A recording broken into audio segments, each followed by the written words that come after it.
And I'm sorry, I'm a little hot about this.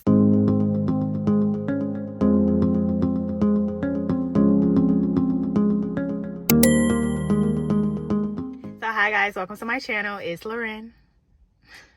It's literally Loren. And we are back with another video. As you can tell by the title, we're going to be discussing boundaries. Yes, I said it, boundaries. And I'm super excited to touch on this topic because it is one of those that is considered uncomfortable. And a lot of people like to shy away from this subject in fear of losing relationships, in fear of being an inconvenience to other people. But at whose expense?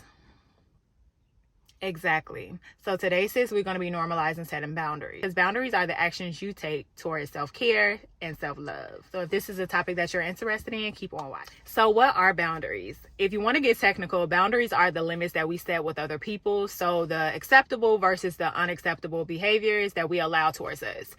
And once you understand that boundaries are not selfish and boundaries aren't created to change people, although ladies, it is in our nature to believe that we have the power to change people, especially our men, instead of holding them accountable.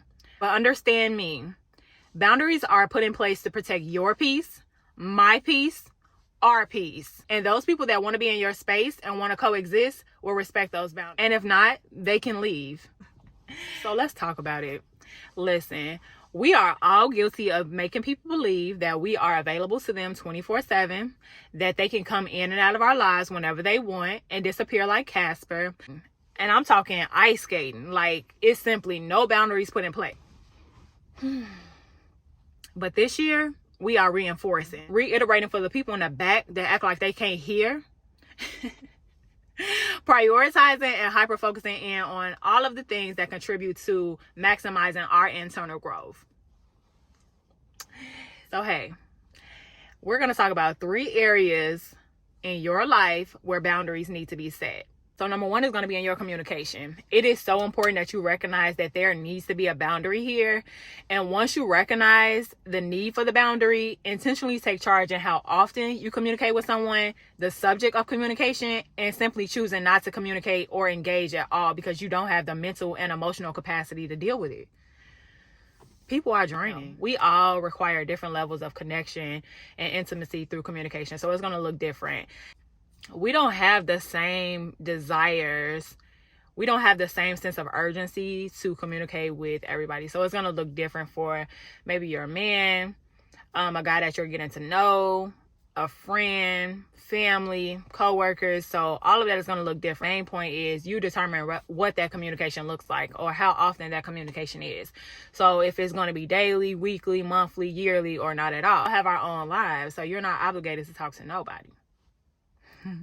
Let's talk about the subject. Everybody is entitled to their own opinion.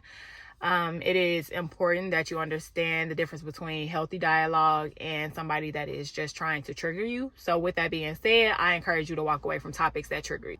Anything that is going to get you out of character, and just having conversation with certain people just sometimes trigger you. So put a boundary. This can simply look like telling someone, I am not interested in talking about my relationship status. I am not interested in talking about politics. I'm not interested in talking about my family. I'm not interested in talking about religion. I'm not interested in talking about my goals. I'm not interested in talking about school, etc.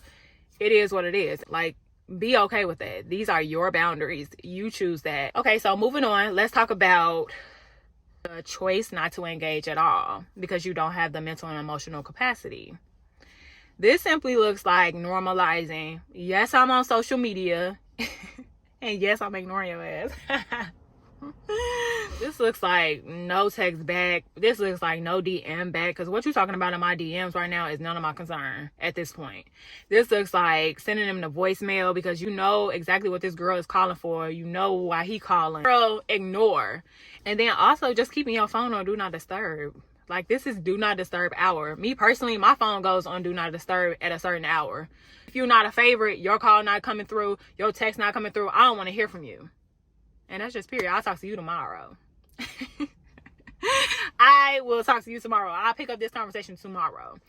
And also, let's talk about the people that want to FaceTime at their own convenience. Now, I know Chicago people got this bad, but I don't care. You don't FaceTime me at your own convenience. Like, we don't even kick it like that. Don't do that. because what are you doing? Ignore. And sis, to sum all of that up, all of that is okay, because that's the boundaries that you set. I don't know who needs to hear this, but the next area that requires a boundary is going to be your screen time. Whatever you want to call it. I'm calling it screen time. Y'all want to know what really gets me is when you are out in a social setting. And I'm not talking about, girl, when you are intentionally on your phone because you don't want no dudes to come up to you or you just don't want to be bothered. No, I'm talking about when you on a date, when you out with your girls, y'all at brunch, or, you know, y'all ladies night out, and everybody is at the table on their phone, or nobody is interacting with each other, but everybody is stuck in their phone scrolling down their timeline. And that's why you feel so distant from people, because it's like, bro, when we are together, you're on your phone, or you are not actually engaging in conversation because you are so stuck and glued to your phone. So once you notice that, it's a problem. It's a problem. It's a problem for me. It's a problem for me. So if you are finding yourself for hours at a time just scrolling up and down your timeline and going from app to app, and it's just like you are not being productive at all, like, it needs to be a boundary set. Instagram allows you to see how much time you're spending on their app, and you should take notice of that. Like, that is definitely something that you should take notice of. Like, okay, I'm spending 2 hours on Instagram, or I find myself spending more time on social media on the weekends versus the weekdays. Just take notice of that, because it needs to be a boundary set there, and you should probably fill your day doing something more productive than just scrolling up and down the timeline. And then another thing is being selective about who and what you allow yourself to see. When you always got a package. Hey, you feel. So when it comes down to your screen time and social media, what are you actually seeing? Instagram, go through your friend list to see like exactly who you're friends with, and some people need to be unfollowed, and it's okay, because I know for a fact that some people like, oh, she always posting inspirational stuff, or she always posting spiritual stuff, or she always posting relationship stuff. Okay, you don't have to follow me. And then as far as like celebrities, bro, I don't want to see your body up and down my timeline, and that's just, it is what it is. To sum all that up, it's important to set boundaries with your screen time, being intentional about how much time you're spending on these apps and what and who you're allowing yourself to be engaged with while you're on these apps. So the last area where boundaries need to be set is just, you guessed it, in your relationships. Relationships make the world go round, and God created us to be in connection with other people. And it's so important that we nurture those connections and that we just cling to the ones that make us feel fulfilled. But on the flip side, we have settled in monogamous relationships. We have settled for trauma bonds that we confused as forever friendships. We have settled for situationships. That's a whole nother video. But needless to say, we have simply poured into other people more than they have poured into us. And it leaves us feeling drained. It leaves us feeling as if we were taken advantage of. And part of the reason is because there was a lack of boundaries there. So this might be hard for some people to hear, because how you allow somebody to treat you is a direct reflection of the season that you're in, because people will only do what you allow. And it's going to be clear, but maybe this is because you're in a season of brokenness and you don't know exactly what you deserve, or you don't view yourself in the most positive light, or maybe you're in a season of healing and you haven't fully tapped into wholeness yet, so you're still on the fence about some things. And if that is your circumstance, that is okay. That is completely okay, because it is not too late. Before I go any further, I just want to go ahead and apologize on the behalf of my good sis and me, who switched some things up, ignored some red flags because you was feeling him, ignored the jealousy, the lack of support, and other things because you've been her friend for years, and this just how she is. Man, I am so sorry. I am so sorry that we led you to believe that there was simply no boundaries put in place, because you really teach people how to treat you. But let me tell you this, it is never too late to retrain them on how to be in a relationship with you.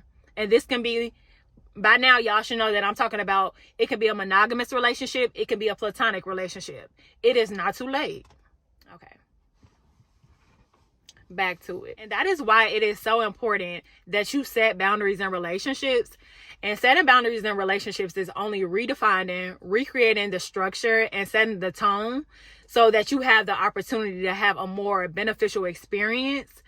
And listen, this is what's going to help you find your tribe and build the healthy relationships that you desire and that you deserve.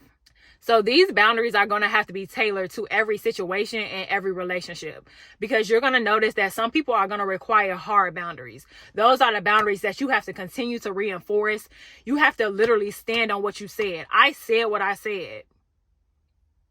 And you're going to find that oftentimes setting hard boundaries are going to be for the people that have been in your life for years. Those people that met one version of you but find it hard to transition with you. It is unfortunate, but with some relationships, it's going to come to the point where you have to completely cut them off. You don't respect my boundaries, and I've told you this over and over. I have reinforced it, and it's time for you to leave. You'll notice that some people only require a soft boundary, and this just means a little pushback. This looks like, yes, I used to be available to you 24/7, and now I'm not. I used to say yes to you all the time, and now it's a new day. Either way, don't feel bad for how you feel and stand on those boundaries. You can't expect anyone to respect those boundaries unless you stand on what you say. And this is the hard part. You're going to have to be willing to lose relationships because of your boundaries. Nobody's safe. Don't cut nobody no slack. Don't cut nobody no slack. We in 2022. Sum all of this up. You need to set boundaries in your communication. You need to set boundaries in your screen time. And you need to set boundaries in your relationships. Whew.